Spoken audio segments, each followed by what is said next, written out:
Welcome to episode 22 of KinFit. I'm Michael. I'm Tiffany, and today we are filming at UNI Training Studios. Yep, and later on we're going to get a chance to speak with the founder of UNI Training, Mr. Scott Sternfeld. Yay, I'm very excited. Yeah, we're going to find out what's so interesting and different about UNI Training. All right, so let's get on to Fit News then. All right, so what's going on in Fit News this week? Actually, I came across CNN, and they actually had a report, an interesting report, that said that researchers found that by adding ethanol, which is an alcohol that you find in rum and vodka and tequila, that actually boosted antioxidants in strawberries and blackberries. But I think more specifically, it was the ethanol that boosted the antioxidant bioavailability to the body. So it doesn't actually increase the number of it in the fruit, it just makes it more available for the body to absorb. That's right, but this also means that fruity cocktails are actually considered healthy. Healthier? Healthier. To some extent. That's right. All right. So I guess maybe that fruity cocktail after work once in a while is not such a bad idea. Oh, however, once again, it's very interesting that this was brought up. Yeah, because originally the researchers were actually looking at ways to keep strawberries fresh during storage. So by accident we found out this other news, which is, I guess, beneficial to us as well. Right. So like they say, a glass of wine a day, it's not too bad for you. All right, so just remember, everything in moderation once again. But even without the alcohol, colorful fruits and vegetables are still very high in antioxidant properties as well. So you don't necessarily need the alcohol with it. However, if you do, you know that maybe you'll be absorbing a little bit more. That's right. All right, so everything in moderation, guys. So don't go and have a million fruity cocktails a day. That would be bad news. All right. Now, along these healthy food lines, they have now found that even a single fatty meal is not so good for us. Of course, we're all aware that high-fat meals all the time are obviously not good for our health, but even a single meal can actually have immediate effects, as in bringing up your blood pressure 1.5 times. Yeah, so if you're one of those people that actually say, like, one bad meal, a week, it's not going to hurt me, well, it actually might. Yeah, especially if you are more at risk for heart disease, cardiovascular disease. Bringing up your blood pressure that much after one meal can be very harmful. All right, so instead of maybe having all that bacon and sausages and hash browns for breakfast, we might have to change to something a little bit lower in fat, because having immediate effects after one meal is actually not too good. No. So be careful. Be aware. And eat better. Yeah. All right. So what else is going on? Well, remember the Nike running lounge I mentioned in our last episode? Yes. Well, I read more about it, and it's not just any type of running store where you just show shoes. Okay. It actually offers more features that I read about, and some of them were like it offers post-run massages. Ooh, very interesting. Route maps, especially for travelers that are coming into town. Okay. A stretching area, which is pretty neat. Oh, important. Yeah, they also have a bag check, and they also let you try on a variety of Nike shoes and running gear for free. How exciting. Yeah, it's very interesting indeed. And also another interesting note is that they actually have computers at the running lounge, and the reason why they have those is because it lets runners upload and download their Nike Plus kit information, so it prepares them for the run. Wow. Yeah, so if you're a user if you're one of those Nike Plus kit users, you can just pass by the lounge, upload, download your information, and off you go. Wow, very exciting. Yeah, it's really neat. A little bit more than a shoe store. Yeah, a little bit more than a shoe store, and they also let you try on running clothes for free as well, so that's kind of neat also. I think that's very exciting. Yeah, what's interesting about all these features is that originally I thought they might be opening the store in downtown, like downtown Montreal, downtown Toronto, but with all these features, I don't think you're going to see a lot of runners be running through downtown core like Montreal, Toronto. So it's kind of interesting to see where they're actually going to open this. Vancouver already has one open, so I might actually look into to see where their running lounge is, just to kind of get an idea where they might actually open one in Montreal. Yeah, that's definitely a good idea, because I would definitely love to know where it's going to be opening. Yeah, but we won't find out until later this summer, but we'll see, because it's supposed to be opening in May. So yeah, so very soon. Very soon. We'll keep you posted. Yeah. All right, good. All right, and sticking on Nike news, about a month ago, Nike Incorporated actually said that they plan to make their entire line of running shoes compatible with the iPod Nano, which people use for the Nike Plus kit. That is very good news. Yeah. So now you don't necessarily have to buy the special Nike shoe that's compatible with the iPod. You can buy any Nike shoe. Yeah, any Nike shoe, and I believe the reason why they were doing this is because Nike sales actually dropped in the past year. So they plan to actually change it and hopefully increase their sales, and they're supposed to have this all done by the end of 2007. Now, it could be a very smart move for them. Yeah, so a big year for Nike. We hope. Yeah, in Canada, Nike Running Lounge, and now like all their shoes compatible with Nike Plus Kit and Quad. Excellent, very exciting. All right, so is that it for Fit News this week? That's it for this week. All right. All right, so now that springtime is finally upon us, I believe because we have gone a week without snow, and for me that is spring. For this week's Fit Tip, let's talk a little bit about how we can now integrate a little bit more activity into our day now that the weather is so much nicer. All right, so first things first, when you're looking for parking, maybe we don't need to drive around for 15 minutes looking for the closest parking possible to the door. All right, so park a little bit farther. All right, and then we'll have the extra 30 seconds walk, and that will actually make a difference because in the day we do have to accumulate a certain amount of minutes of physical activity. So this is one way of just getting a little bit more in a little bit at a time.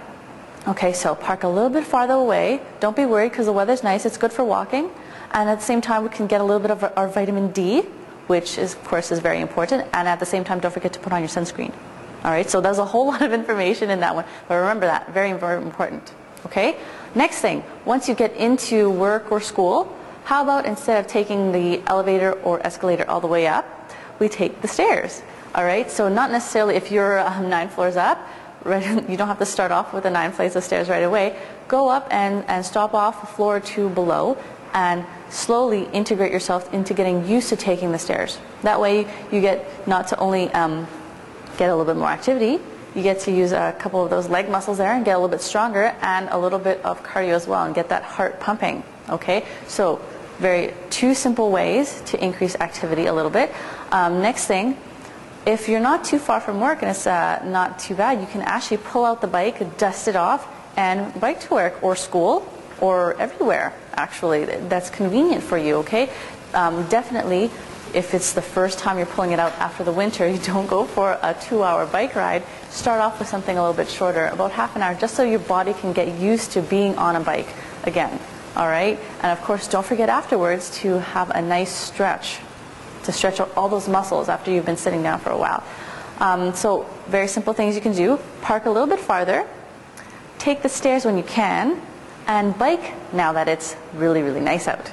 All right, and of course, don't forget if you're going to be outside to put on your sunscreen and how about some shades? All right, so we'll see you next time.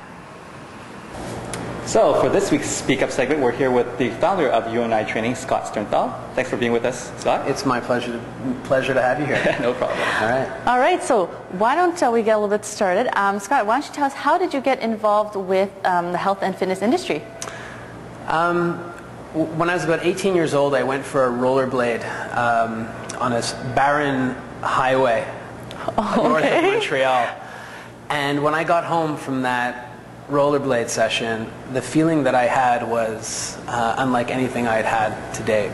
And I realized that this is something that I wanted other people to experience. So from that one first taste of exercise a long time ago, that turned into a passion for bike racing, and bike racing turned into a passion for training in all different capacities, and that's how I fell in love with this industry. Excellent. Yeah. That's great. So now a couple of years ago, you started UNI Training, and what it is today is a little bit different than what it was before. Can you tell us a little bit about UNI Training and what's so different about it?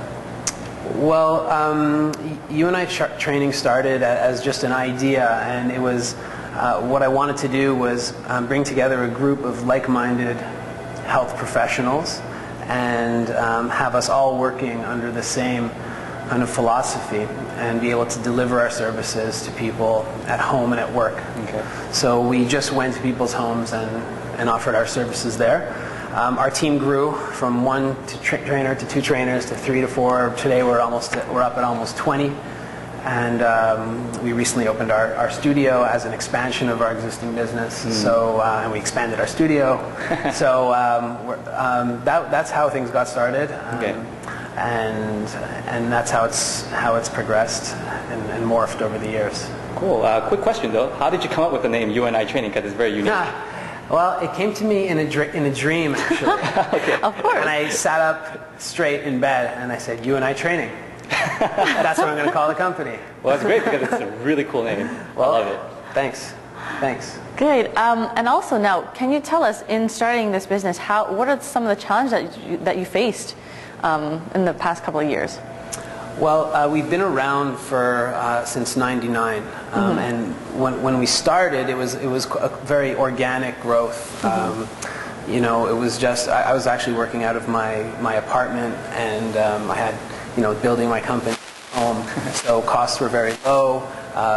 There really wasn't that overhead, and we were just growing very naturally. Every time a trainer did a session, and great, we were doing a session, and it was growing it was really smooth. The challenges really started to appear as the team got bigger. Management challenges, working with people. I love working with people, but as you guys know, I'm sure know, the more people that are involved in any project, the more personalities need to be managed. Right. And then beyond that, when we opened the studio, it was a whole other level of costs and financing. And it was the first time we had to get serious financing, and we were dealing with serious overhead for the first time, and that was an adjustment. Those are the two main challenges, and they continue to be. Of course. And then our team continues to grow, and our clientele continues to grow, and the biggest challenge on an ongoing basis is doing our best to maintain the top quality service that we're known for. Of course. Cool. Excellent. And if there's any more information, I believe you have a website? Yeah, you can go to unitraining.ca, Cool. unitraining.ca. Right, and we'll even have that in our show notes for everybody. Yeah. Of course. Okay. And one last question. So do you have any future plans for You and I Training? Well, right now we're just trying to keep up with the growth. We're growing quite quickly, thankfully, and that's all I can think about right now. But in the near future, I think we're actually started to consider other cities for a similar concept. Oh, wow. Combination of remote training based out of a small personal training studio, and sort of one day kind of potentially creating a wider network of trainers working nationally.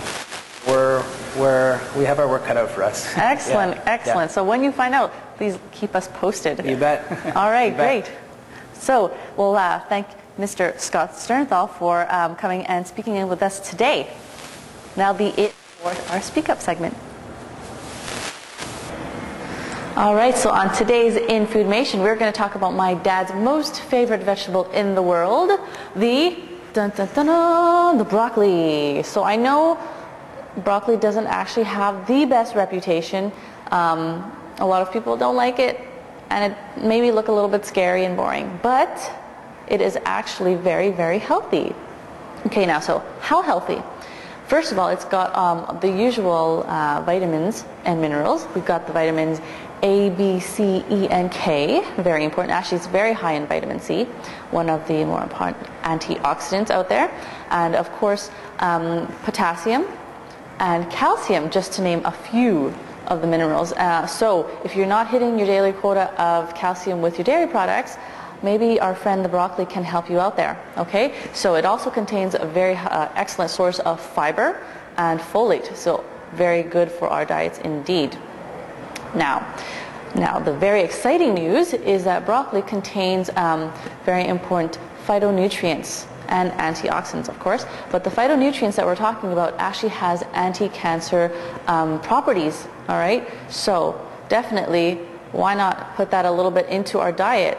Okay, especially teamed up with some other really important antioxidant fruits and vegetables, such as the tomato. So this combined with the tomato, you have lycopenes, you have phytonutrients, you have all kinds of really, really good stuff, and a very healthy vegetable platter for you, and fruit, I should say, because technically the tomato is a fruit, right? So definitely don't be scared off. There are different ways that you can actually prepare the broccoli if you are not accustomed to the taste, or you're not really quite sure if you like it or not, because of course you could just have it raw and have it with a little bit of dip, which is very fun. But of course, you can lightly steam it, and that way you can preserve a lot of the nutrients in it without having to lose it by overcooking it. Because you definitely should not be overcooking the broccoli too much, because then you will lose all the good stuff. Okay, so lightly steam. You can toss it a bit with some olive oil, because it has the monounsaturated fats, of course, which is beneficial to us as well. With a little bit of lemon juice, salt and pepper to taste, and there you have a very, very simple and easy broccoli salad. But this is a very versatile vegetable that you can do a lot of things with, so be creative. All right, but definitely we'll have some recipes for you to show you how you can prepare this if you've never really ventured to try it too much. But definitely it is something that it would be very, very beneficial to our diet, so I would definitely encourage you to try it. All right, and of course it belongs to the cruciferous family, brothers and sisters with cauliflower, and of course cauliflower is very good for our health as well, so I would encourage you to try all of it. Okay, and a fun little trivia for you before we go is the word broccoli actually comes from the Latin word brachium, which means arm or branch. So I guess we can kind of see why that is. All right, so why don't we go and try it out this week? So this wraps up this episode of KinFit. We'd just like to thank Scott again for being on the show. And if you have any questions or you want to learn more about you and I training, you can check out their link, which we'll have in our show notes. So, of course, please check back our show notes for all those important things that we want you to find out about. And if you have any questions, suggestions, or ideas you want to give us, just email them to us at info@kinfit.tv. A big thank you goes once again to Timmy, our cameraman. So remember, don't quit. Stay fit. Discovered by adding ethanol to your cocktail drinks. Wait, that's not right.